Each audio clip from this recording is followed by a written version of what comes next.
मित्रांनो नमस्कार, मी विजय चोरमारे. दिनमान मराठी या चॅनलमध्ये आपलं मनपूर्वक स्वागत आहे.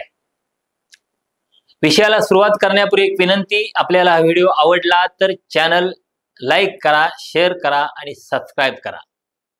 मित्रो, आपण बोलणार आहोत महाराष्ट्राच्या विधानसभा निवडणुकीच्या निकालानंतर उद्भवणाऱ्या परिस्थितीच्या संदर्भाने. म्हणजे मतदान पार पडल्यानंतर एक्झिट पोल आले, एक्झिट पोलचे कल आले, एक्झिट पोलचे आकडे आले. बहुतांश एक्झिट पोलनी महायुतीच्या बाजूनं आणि काही मोजक्या एक्झिट पोल्सनी महाविकास आघाडीच्या बाजूनं कौल दिलेला आहे, कल दिलेला आहे. पण आपण यापूर्वी हरियाणाची विधानसभा निवडणूक बघितली असेल, देशाच्या लोकसभेची निवडणूक बघितली असेल, त्याच्या आधी ज्या निवडणुका झाल्या त्यातल्या छत्तीसगडचा निवडणुकीचा कल बघितला असेल. ह्या सगळ्या कलांमध्ये जे एक्झिट पोल होते ते एक्झिट पोल पूर्णपणे फसलेले होते, साफ चुकीचे ठरलेले होते.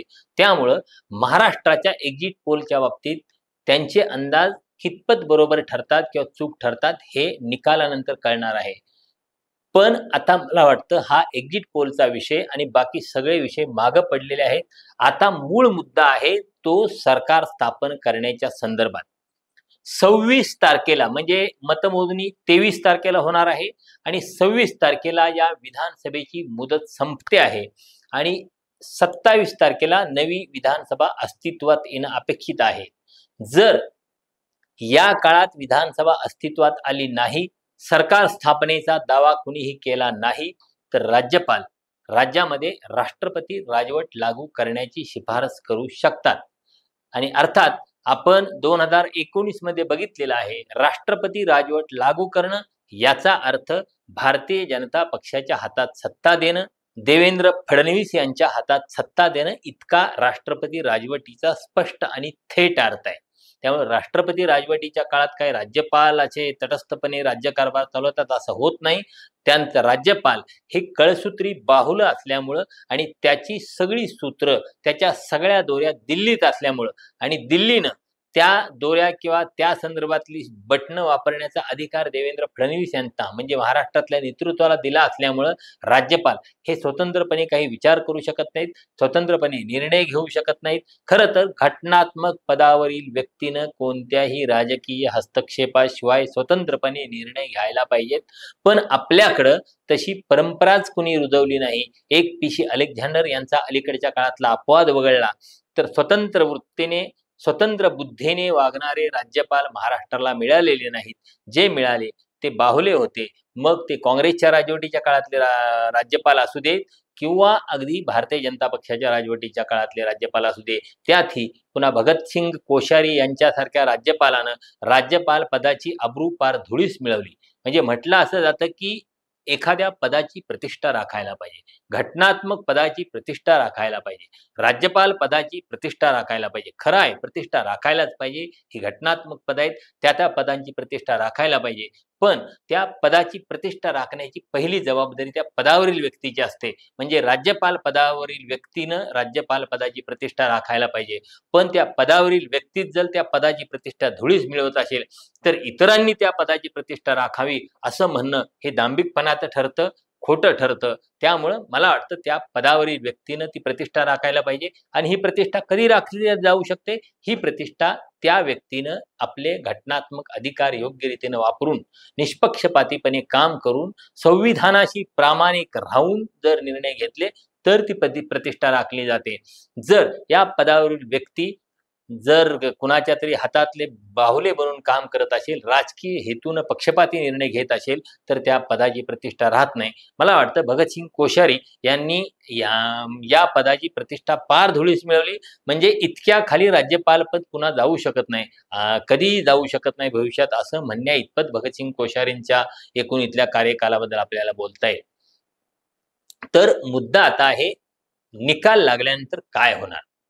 यातल्या 2-3 पर्याय आहेत. म्हणजे पहिली गोष्ट, अनेकांच्या मनात अशी शंका आहे राज्यपाल सत्ता स्थापनेसाठी कुणाला बोलवणार. जर महाविकास आघाडीचं बहुमत आहे, महायुतीचं बहुमत आहे, तरी सुद्धा राज्यपाल सगळ्या गोष्टी डावलून पुन्हा जो सर्वात मोठा पक्ष आहे त्या पक्षाला याच्यासाठी बोलू शकतात का, सरकार स्थापन करण्यासाठी बोलू शकतात का, तर मला वाटतं तसं बोलू शकत नाहीत. मी अनेक घटनातज्ञांशी बोललो, कायदेतज्ञांशी बोललो. त्यांचंही म्हणणं असं पडलं, की आधी ज्या आघाडीला बहुमत आहे किंवा ज्या आघाडीचं संख्याबळ जास्त आहे, त्या आघाडीने जर सत्ता स्थापनेचा दावा केला, तर त्या नेतृत्वाला राज्यपालांनी सत्ता स्थापन करायसाठी बोलवायला पाहिजे. म्हणजे समजा महाविकास आघाडीचं संख्याबळ 140 आहे, महायुतीचं संख्याबळ 135 आहे. तर अशा वेळी काय परिस्थिती होऊ शकते? तर अशा वेळी परिस्थिती अशी होऊ शकते, जर 140 महाविकास आघाडीचं संख्याबळ आहे आणि त्यांनी अन्य 5 इतर पक्षांच्या किंवा अपक्षांच्या 5 लोकांच्या समर्थनाच्या सह्या मिळवल्या आणि 145 आमदारांच्या सह्यांचं निवेदन राज्यपालांना दिलं, तर राज्यपाल त्यांना जो नेता असेल त्या आघाडीचा, त्या नेत्याला सत्ता स्थापनेचं निमंत्रण देऊ शकतात. तसंच महायुतीच्या बाबतीत होऊ शकतं. समजा महायुतीचं संख्याबळ महाविकास आघाडीपेक्षा 5 ते 10 कमी आहे, परंतु त्यांनी अपक्षांनी इतर पक्षांच्या समर्थनाच्या सह्या गोळा केल्या आणि त्यांचा आकडा 145 पेक्षा अधिक असला, तर त्यांनाही बोलवू शकतात. अशा वेळी महाविकास आघाडीवर अन्याय केला असं म्हटलं जाऊ शकत नाही. मुद्दा आहे राज्यपालांच्याकडे अधिकृत 145 सह्यांचं निवेदन कोण देतं. पुन्हा इथं अशा गोष्टी असू शकतात, की काही अपक्ष आमदार किंवा इतर पक्षाचे नेते दोन्हीकडे सह्या केलेल्या असू शकतात.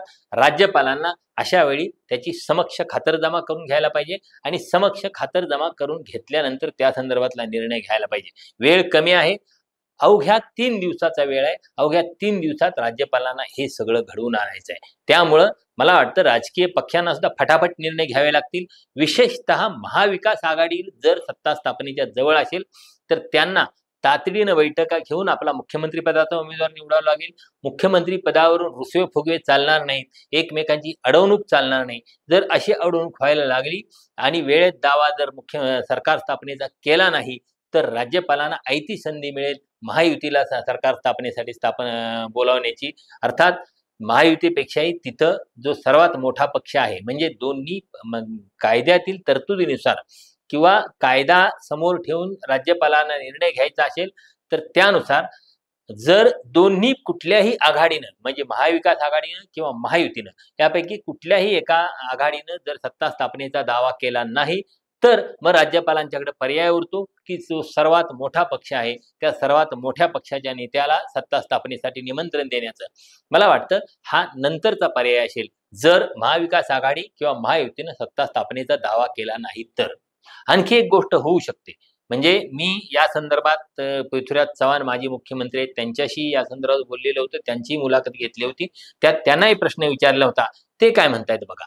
त्यामध्ये राजभवनाची भूमिका त्याच्या संदर्भात तुम्हाला काही शंका वाटते का, की जसं यापूर्वी राजभवनाच्या मार्फत सगळं राजकारण भारतीय जनता पक्षाने केलं, राज्यपालांना हाताची धरून, आणि पुन्हा न्याय संस्थापर्यंत सगळ्या गोष्टी मॅनेज केल्या. असं आहे की जे महाराष्ट्रात जे पक्षांतराचं जे नाटक झालं, शिंदे सरकार स्थापन झालं, त्यामध्ये सर्वोच्च न्यायालयाची भूमिका ही मला अजिबात मान्य नाही.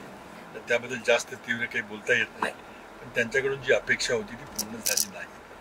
आजही महाराष्ट्रामध्ये बेकायदेशीर सरकार काम करते आणि ते त्या सरकारला सर्वोच्च न्यायालय काम करू देते, ही वस्तुस्थिती. आता त्याला काय आपण करू शकत नाही. त्यामुळं मला वाटतं की एक अस्थिर परिस्थिती निर्माण झाली, ती तो प्रयत्न करतील. मी राष्ट्रवादी काँग्रेस शरदचंद्र पवार पक्षाचे अध्यक्ष शरद पवार यांच्याशी या प्रश्नावर बोललेलो होतो. यांनाही या संदर्भात प्रश्न विचारले होते, न्याय व्यवस्थेसंदर्भात, राज्यपालांच्या भूमिकेसंदर्भात. त्यांनी त्या संदर्भात आपली भूमिका अगदी तपशिलानं मांडलेली आहे. फक्त त्यांनी न्याय व्यवस्थेसंदर्भात टिप्पणी करण्यास नकार दिला आहे, पण राज्यपालांच्या पातळीवर घोळ होऊ शकतो असं त्यांनी म्हणणं मांडलेलं आहे. पवार काय म्हणतात बघा. पण निकालानंतर राज्यपालांची भूमिका महत्वाची असते आणि आतापर्यंत आपण बघितलंय की राजभवनाचा अनुभव चांगला नाही. तर काही काठावरची परिस्थिती असेल तर त्या संदर्भानं काही शंका वाटते तुम्हाला? असंच आहे. समजा आधी लेझरचे हाऊसमध्ये 15 दिवसात ही सगळी सरळ झाली. कारण न्यायपालिकेचा अनुभवही आतापर्यंत बघितलं पक्षफुटीच्या संदर्भात तो फारसा चांगला नाही. म्हणजे त्या ह्याच्यावर पुन्हा काही खेळ केला तर त्यांनी शक्यता राज्यभाग पातळीवर अधिक आहे. न्यायपालिकेचं मी असं सांगू शकत नाही आणि माझ्याकडे तशी अर्थनैतिक माहिती नाही, पण ते होऊ शकतं. आणि यापूर्वी केंद्रामध्ये ज्यांच्या हातात सत्ता आहे त्यांनी या पदाचा गैरवापर करून घेतलेले त्याची उदाहरणं दिसतात. शिवसेनेचे खासदार संजय राऊत यांनी पत्रकारांशी बोलताना यांनाही राज्यपालांच्या संदर्भात प्रश्न विचारला.